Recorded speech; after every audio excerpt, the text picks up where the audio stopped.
नमस्कार.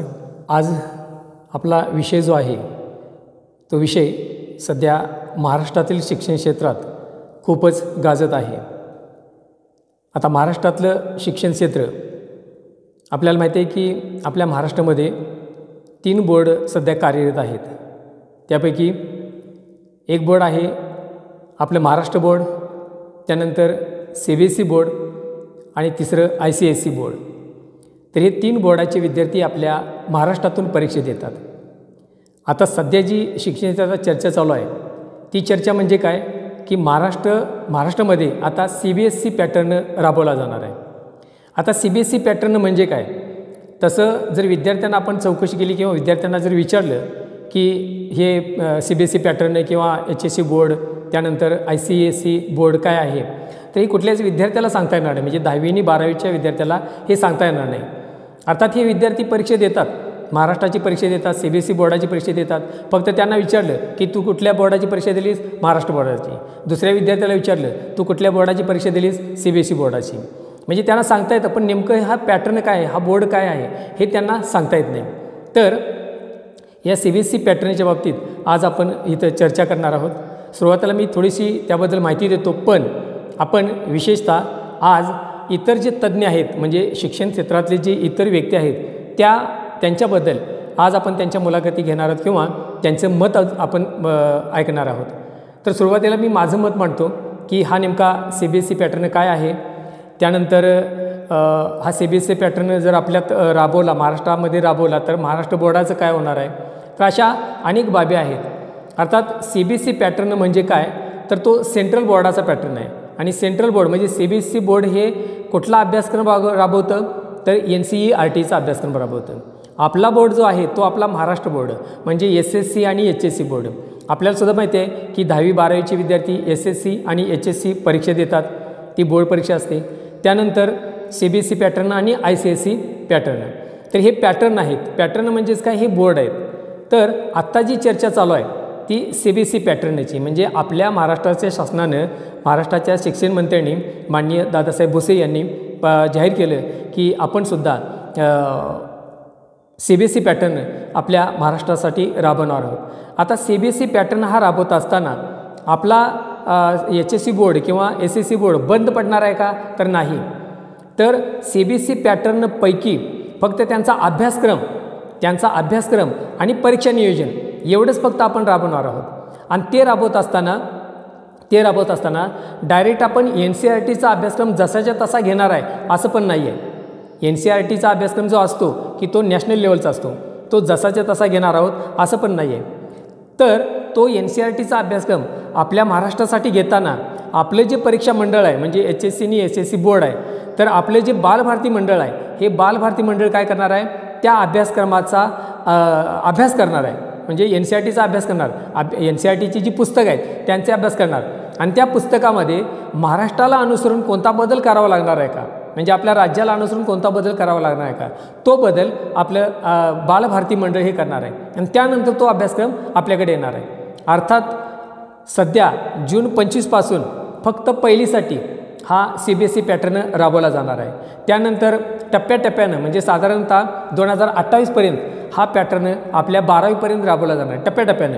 मग आता 7वीपर्यंत, त्यानंतर 8वीचा वर्ग, त्यानंतर 9वीचा वर्ग, अशा 25, 26, 27 ह्या 3-4 वर्षामध्ये आपला तो अभ्यासक्रम CBSE पॅटर्न हा सगळ्या वर्गासाठी राबवला जाणार आहे. ठीक आहे.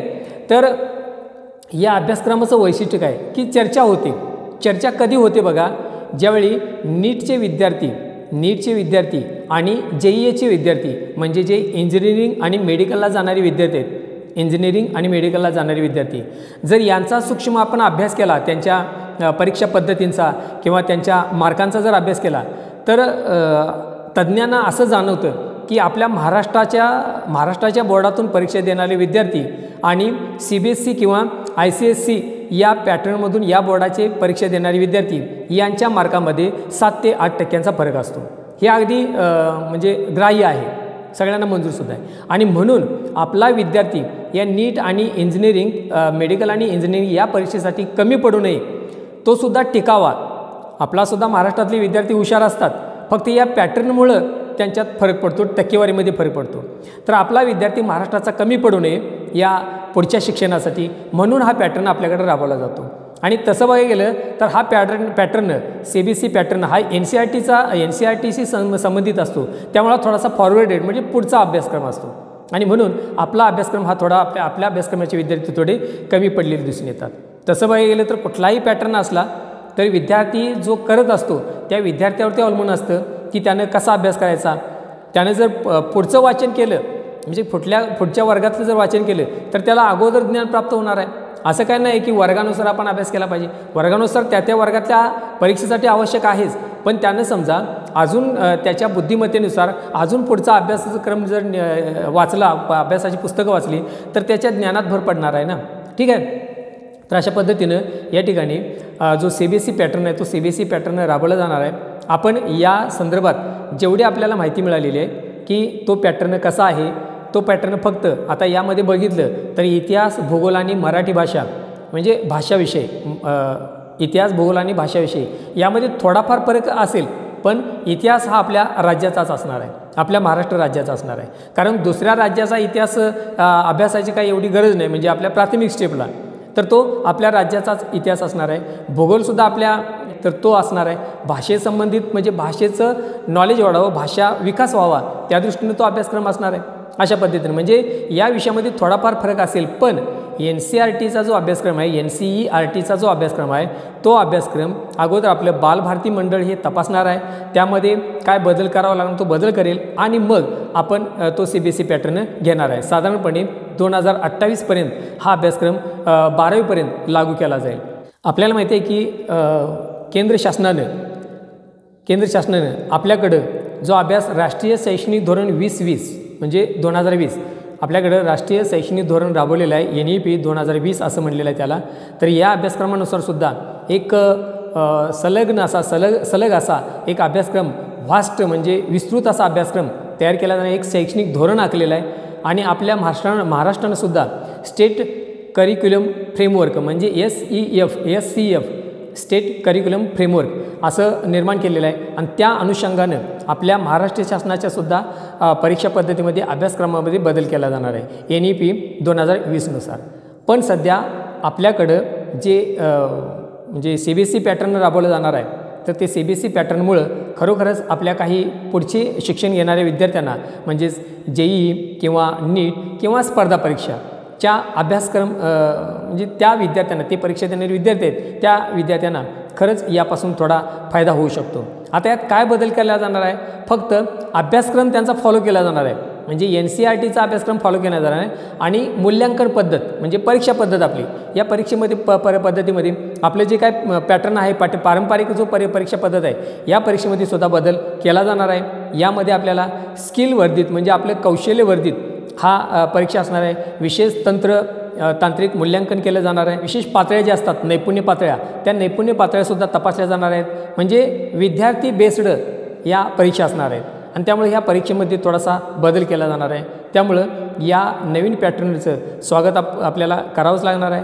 आपण निवडलेलंच आहे, आपल्या शासनानं ते मंजूर केलेलं आहे. त्यामुळं हा बदल आता कसा आहे हे काही काळामध्ये आपल्याला ठरवलं जाईल की आपले CBSE विद्यार्थी ज्यावेळी 2028ला ज्यावेळी 10वी आणि 12वीची परीक्षा देतील त्यावेळी त्यांच्या आणि ते विद्यार्थी म्हणजे इतर बोर्डाचे विद्यार्थी यामध्ये कुठले विद्यार्थी NEETला किंवा JEEला जाऊ शकतात आणि त्यानंतर स्पर्धा परीक्षेमध्ये चमकू शकतात हे येणारा काळच ठरवेल. त्यामुळं आणि खरोखरच हा पॅटर्न जो CBSE पॅटर्न नवीन आहे तो नवीन पॅटर्न खरोखरच आपल्याला चांगल्या पद्धतीचा आहे, तो स्वीकारला याबद्दल आपण महाराष्ट्र शासनाचं अभिनंदनच केलं पाहिजे. पण आपल्याला आता सध्या जाणून घ्यायचं आहे ते म्हणजे काय की आपल्याकडे काही शिक्षण क्षेत्रातले व्यक्ती आहेत, काही शिक्षक आहेत, तर त्यांच्याकडून काही विद्यार्थीसुद्धा आहेत 9वी 11वी 9वी 10वी 11वी 12वी हे विद्यार्थी आहेत. या विद्यार्थ्यांना काय वाटतं या CBSE पॅटर्नबद्दल? अर्थात तसं बघायला गेलं तर त्यांच्या डोक्यामध्ये हा पॅटर्न कुठला हे काहीच नसतं. विद्यार्थ्यांना फक्त माहिती असतं, कारण का महाराष्ट्रामध्ये जास्त मोठा बोर्ड कोणता आहे तो HSC आणि SSC बोर्ड, त्यामुळे त्या विद्यार्थ्यांना माहिती असतं की आपण बोर्डाची परीक्षा देणार आहोत एवढंच माहिती असतं. पण CBSE पॅटर्न आणि ICSE पॅटर्न म्हणजे बोर्ड हे काय आहे हे त्यांना माहिती नसतं. तरीसुद्धा त्यांना आपण थोडंसं एक दोन विद्यार्थ्यांची मुलाखती घेणार आहोत आणि आपण जाणून घेऊया की त्यांना या आलेल्या बोर्डाबद्दल काय वाटतं. ठीक आहे, तर आता आपल्याला काही शिक्षण क्षेत्रातली माहिती आहेत ते आपल्याला माहिती देतील. मी रामचंद्र मधने. सध्या राज्यभरामध्ये चर्चेला जाणारा एक विषय सर्वसामान्यांच्या तोंडून सुद्धा आपल्याला ऐकायला मिळत आहे आणि ती म्हणजे राज्य सरकारने नुकतीच एक घोषणा केलेली आहे की शिक्षण क्षेत्रामध्ये आमूलाग्र बदल घडवून आणण्याचा त्यांचा प्रयत्न चालू आहे आणि तो म्हणजे CBSE पॅटर्ननुसार संपूर्ण राज्यभरामध्ये असणाऱ्या सरकारी शाळांमधून हा राबवला जाणारा एक महत्त्वाचा उपक्रम सुरू करणार आहेत आणि त्यामुळे याचा फायदा सर्वसामान्य वर्गातील सर्वच विद्यार्थ्यांना आणि जे खऱ्या अर्थानं नीट GE या सामायिक परीक्षा देऊन पुढे मेडिकल इंजिनिअरिंग क्षेत्रामध्ये जाऊ इच्छिणाऱ्या सर्व विद्यार्थ्यांना याचा फायदा होणार आहे. महत्त्वाचं म्हणजे CBSE पॅटर्न म्हणजे नेमकं काय आहे, तर CBSE पॅटर्न हा जो आहे तो केंद्रीय माध्यमिक शिक्षण मंडळ जे आहे यांचं जे NCERTचा अभ्यासक्रम राबवला जातो, हा NCERTचा अभ्यासक्रम आपल्या राज्यामध्ये सुद्धा राबवला जाणार आहे.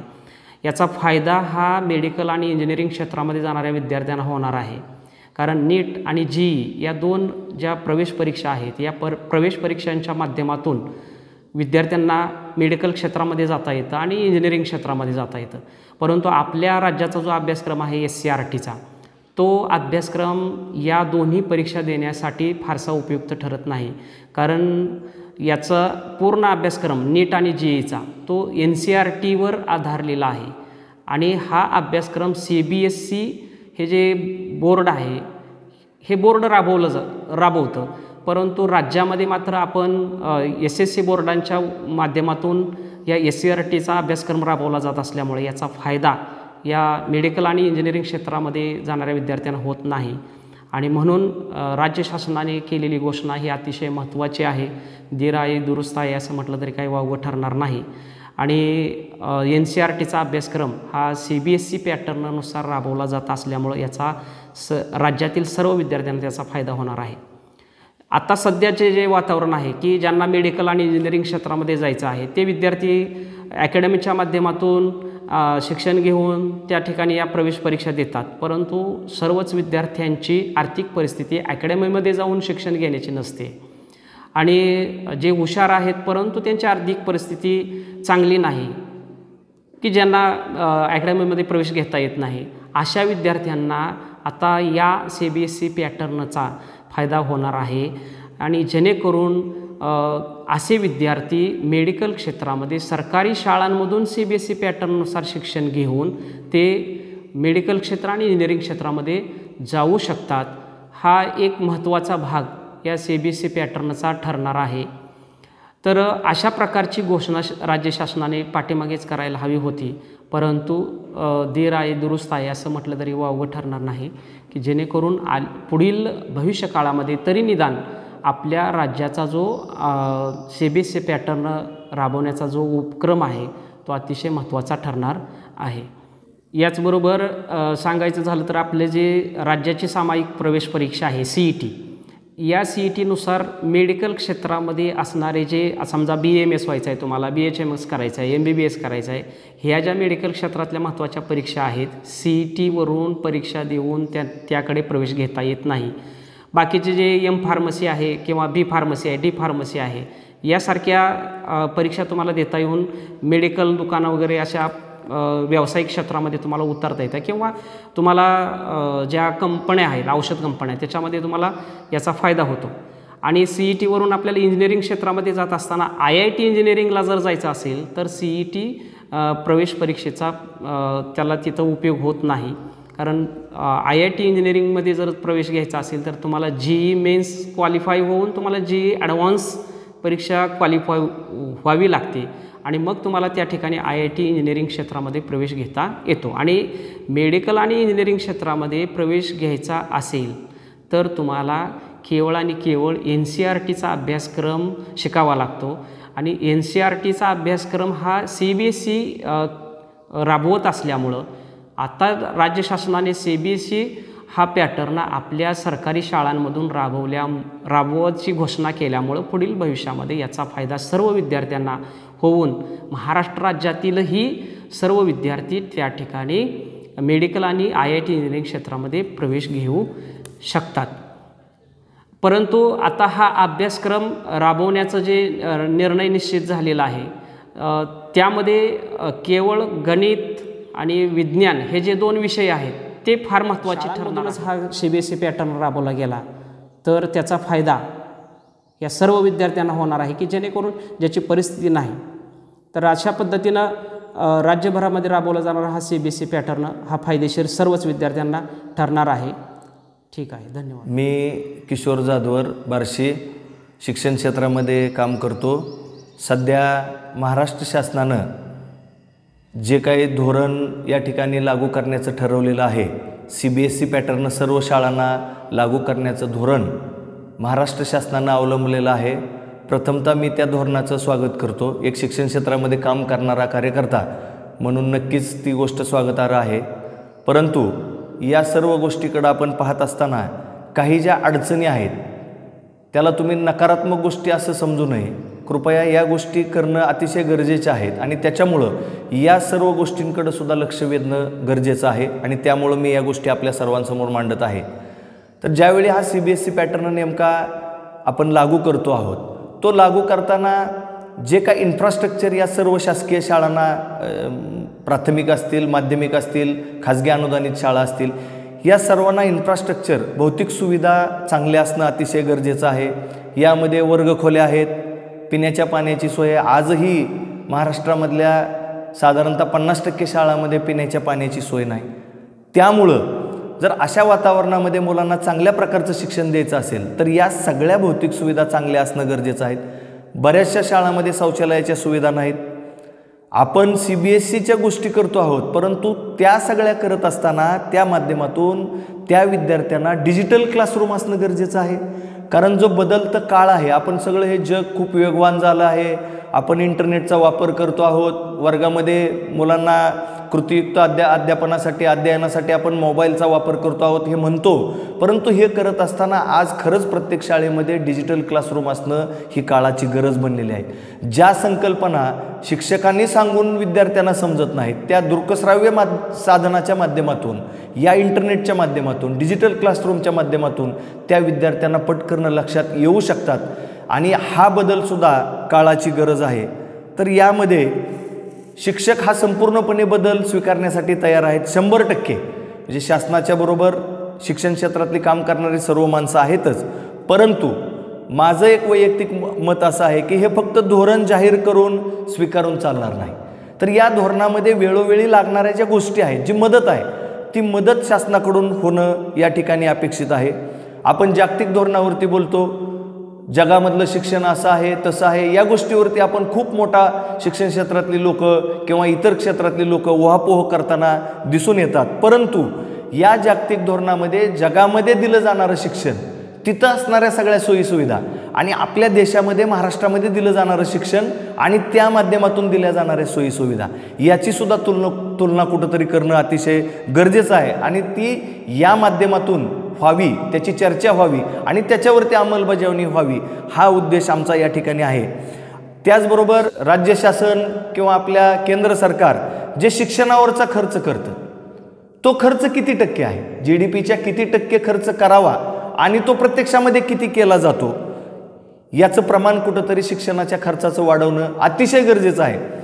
कारण आपण संपत्ती वाढवलेली बघतो, माझी संपत्ती वाढली पाहिजे, परंतु ती संपत्ती वाढवत असताना फक्त अर्थार्जन करणं हा हेतू न ठेवता ही पुढची पिढी ही सुद्धा या देशाची संपत्ती आहे, महाराष्ट्राची संपत्ती आहे आणि त्यामुळे त्यांच्या ज्ञानामध्ये भर पडला पाहिजे. ही मुलं शिकली पाहिजेत, जागतिकीकरणाच्या स्पर्धेमध्ये ही सुद्धा मुलं टिकली पाहिजेत.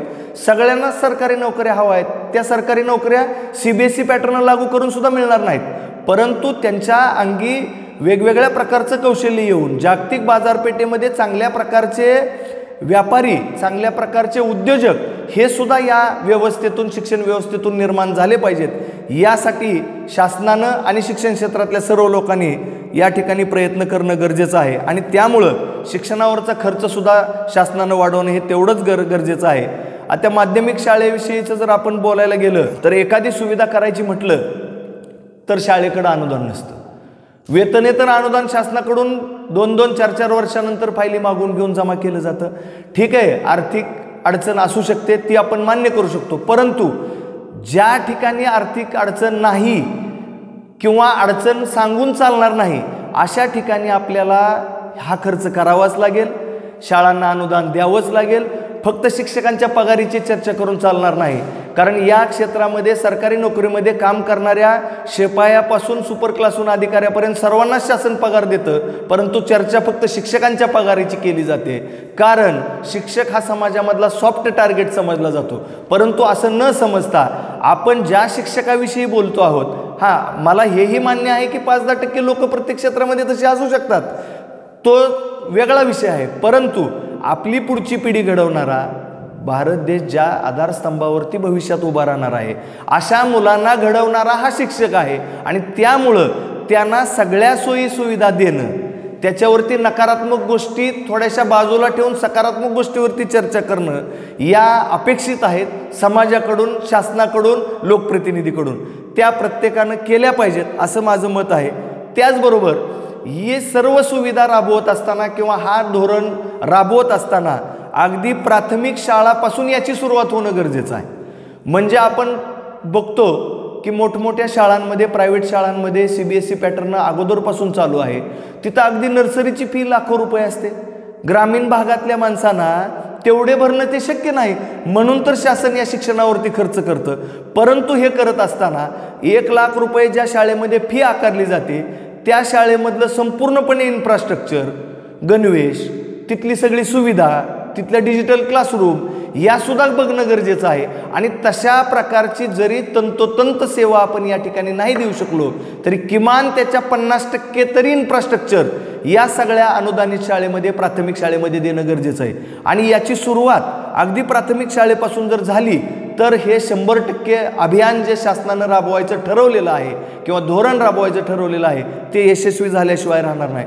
दुसरी एक अत्यंत महत्त्वाची गोष्ट मी या माध्यमातून आपल्याला सांगू इच्छितो की शासनानं पवित्र पोर्टलमार्फत जो शिक्षक भरतीचा निर्णय घेतला तो अतिशय चांगला आहे, स्तुत्य आहे. गोरगरिबांच्या मुलांना त्यामुळं नोकरी मिळू शकली. परंतु हा धोरणात्मक निर्णय घेत असताना त्या गोष्टीतल्या शिक्षकांची भरती कशी होते याच्याकडेही शासनानं लक्ष देणं गरजेचं आहे. कारण आपण ज्यावेळी माध्यमिक शाळांमध्ये शिकवतो त्यावेळी BA BEd प्रत्येक विषय वाईज शिकलेली शिक्षक आपल्याला त्या ठिकाणी मिळतात.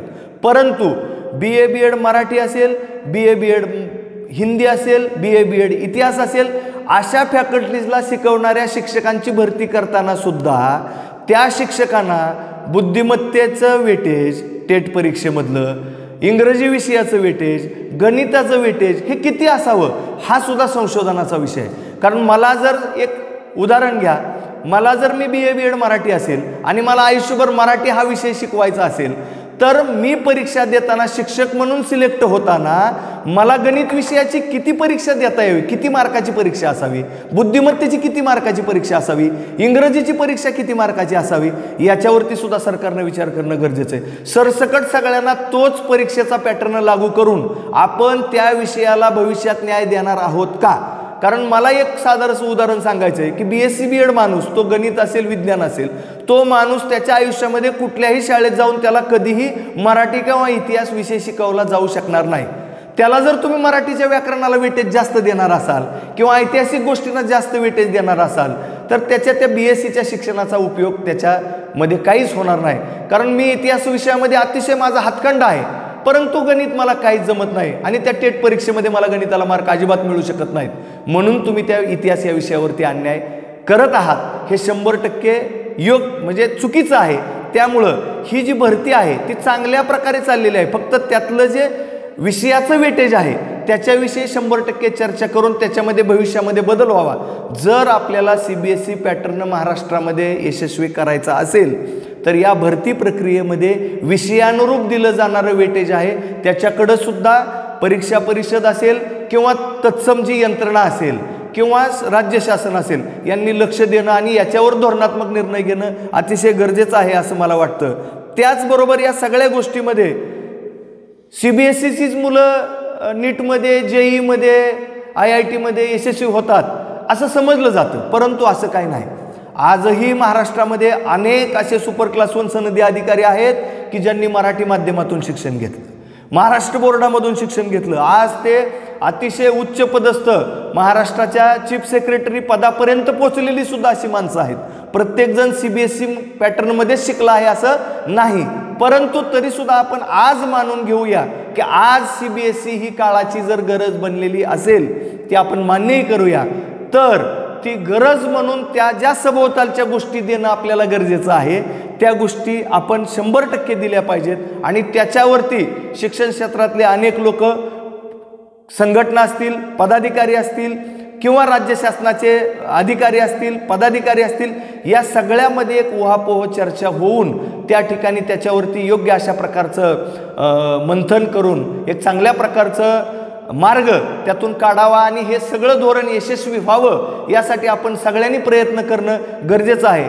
पण आपल्याकडं एक थोडीशी उणीव आहे, कारण आपण RT ॲक्ट लागू केला, RT ॲक्ट लागू केला, अगोदर लागू केला आणि नंतर सुविधा आपण पुरवायला चालू केल्या.